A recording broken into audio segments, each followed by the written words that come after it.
Uno de los saltos más importantes que nosotros vamos a tener en la historia de la cultura, ya brincando, uso las categorías tradicionales, el mundo antiguo, como decimos en la división de la historia, el mundo antiguo, los socialistas llaman el esclavismo, la época medieval, que los socialistas, los marxistas llaman el feudalismo, y brincamos autores del mundo moderno ya, de los autores del siglo XVIII. Hegel va a escribir una obra en 1821 que se llama Filosofía del Derecho. Y en esa Filosofía del Derecho, en la edición número 36, en el párrafo 37, párrafo 57, dice lo siguiente del mismo tema. Un esclavo tiene el derecho absoluto de liberarse a sí mismo. El mal representado por la esclavitud no es simplemente responsabilidad del esclavista o del conquistador, sino también del esclavo y del conquistado.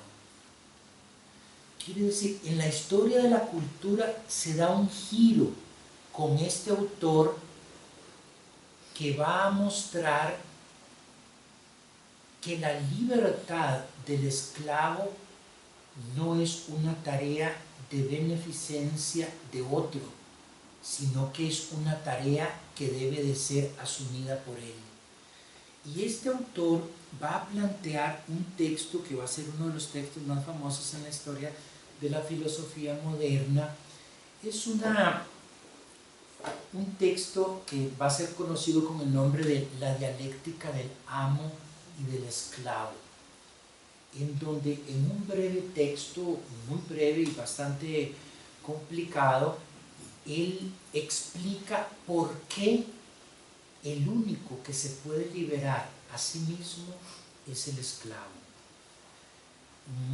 Un gran comentarista de Hegel del siglo XX, un autor francés, explica en sus propias palabras la dialéctica del amo y del esclavo en una cita magistral que me permito leerles. La leo despacio, requiere que apaguemos el piloto automático y pongamos todas las neuronas a funcionar. Él dice así: la persona que no ha experimentado jamás la esclavitud en carne propia no sabe que el mundo que conoce está allí para anularle y que por ello ese mundo es esencialmente incapaz de satisfacerle. Esa persona querrá reformar dicho mundo, cambiar los detalles, hacer transformaciones particulares, pero sin modificar su carácter esencial.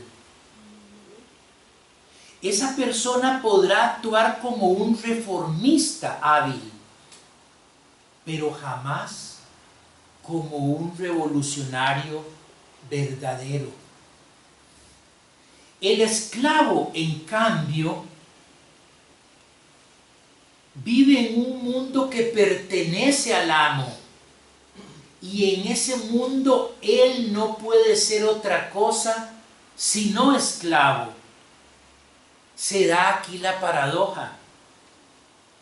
Es el mismo amo del esclavo quien engendra involuntariamente el deseo de esta transformación revolucionaria. En tanto que el amo viva, dominará en ese mundo del que él es amo. Solo el esclavo puede transformar el mundo que lo ha formado y circunscrito a la servidumbre. Solo él podrá crear un mundo para él en donde pueda ser libre. Esto deja en claro que el amo, para ser amo y continuar siendo amo, tiene necesidad de un esclavo. Esta dependencia desnuda su fragilidad y los límites de su poder. El esclavo, si toma conciencia de esto y actúa de forma consecuente, puede, por tanto, invertir este estado de cosas y liberarse.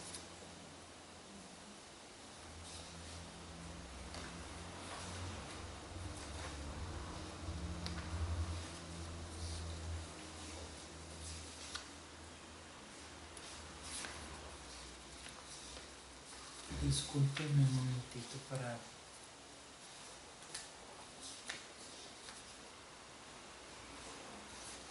Brinco aquí a otro texto que me parece que cae aquí bien. Malcolm X, que junto con Martin Luther King lidera la lucha por los derechos civiles en los Estados Unidos en los años 60, se volvía loco con negros estadounidenses que no entendían por qué había que ser tan radical y por qué no hacían pequeños cambios. Y entonces él, en una ocasión, al calor de una discusión, se le salió por su genialidad el siguiente ejemplo para tratar de explicárselo a sus compatriotas negros. La diferencia esencial entre las posibilidades de un esclavo frente a la libertad la constituye el dilema de la dominación y la domesticidad. Dos palabras parecidas pero bien distintas: dominación y domesticidad. Y dice Malcolm X lo siguiente, en palabras de él, ya un poco fuera de su buen humor. Había dos tipos de esclavos, dice él: el esclavo que trabajaba en la casa del amo y el esclavo que trabajaba en el campo. El esclavo de la casa vivía en la casa junto al amo. El esclavo del campo vivía aparte. El esclavo de la casa vestía bien y comía bien de lo que el amo le daba o de lo que sobraba de su mesa. Él amaba a su esclavo más de lo que el amo lo amaba a él. Su amo le decía: tenemos una casa. Y el esclavo respondía: sí, mi amo, tenemos una casa bonita. Si la casa se quemaba, el negro era el primero que corría a salvarla. Si el amo estaba enfermo, el esclavo le decía: ¿cuál es el problema, mi amo? ¿Estamos enfermos? Cuando un esclavo del campo venía y le decía: huyamos de este cruel amo, escapemos, el esclavo de la casa le respondía: ¿por qué? ¿A dónde vamos a ir? ¿A dónde vamos a estar mejor que aquí? No, no, no, no. Yo no voy a huir de aquí. Este, dice Malcolm X, es el esclavo de la casa. Muy bien, brinquemos y vamos ya a la parte final. Así como hablé de un proceso que podemos llamarlo teologización de categorías sociológicas, se produce en el siglo XIX un proceso inverso, y es cuando categorías teológicas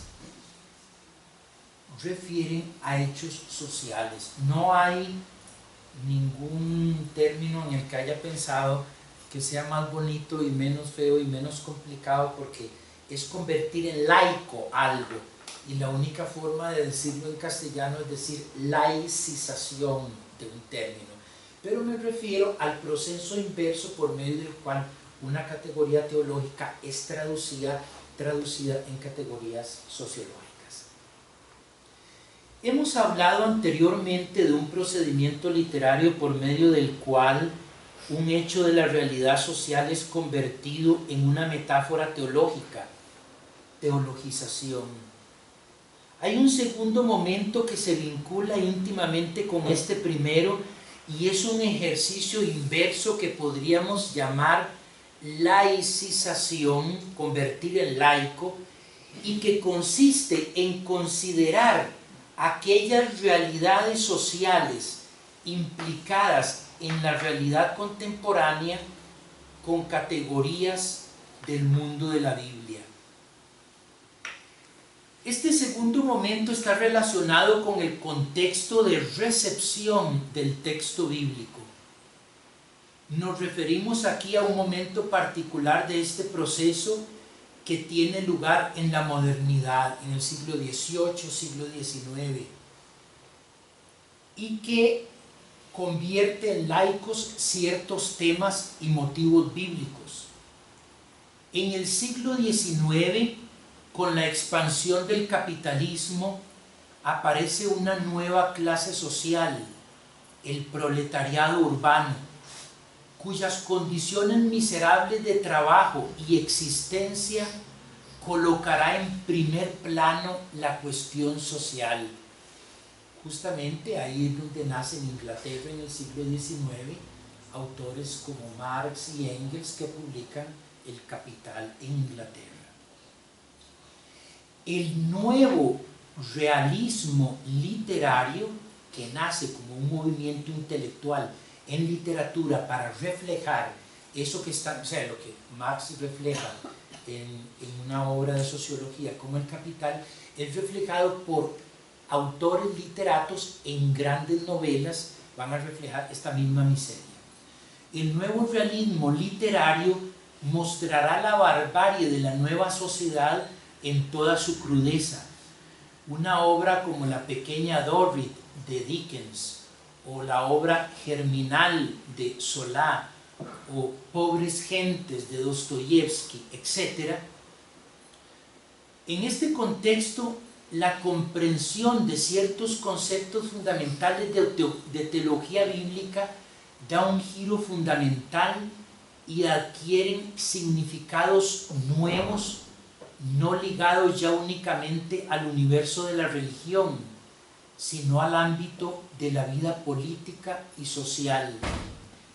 Al cambiar el entorno político y los valores de la sociedad, cambian correspondientemente las posibilidades de lectura del texto bíblico, de sus personajes y de sus temas. El concepto de condenación, por ejemplo, deja de entenderse en relación con un castigo en el más allá. Condenada ahora es aquella persona para quien la vida aquí en la tierra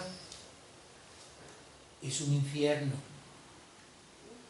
Esas existencias marginales y miserables que mueren en las minas de carbón y en los tugurios de las sociedades descritas por Dickens y Zola, en los hospitales para enfermos mentales, en los submundos penitenciarios.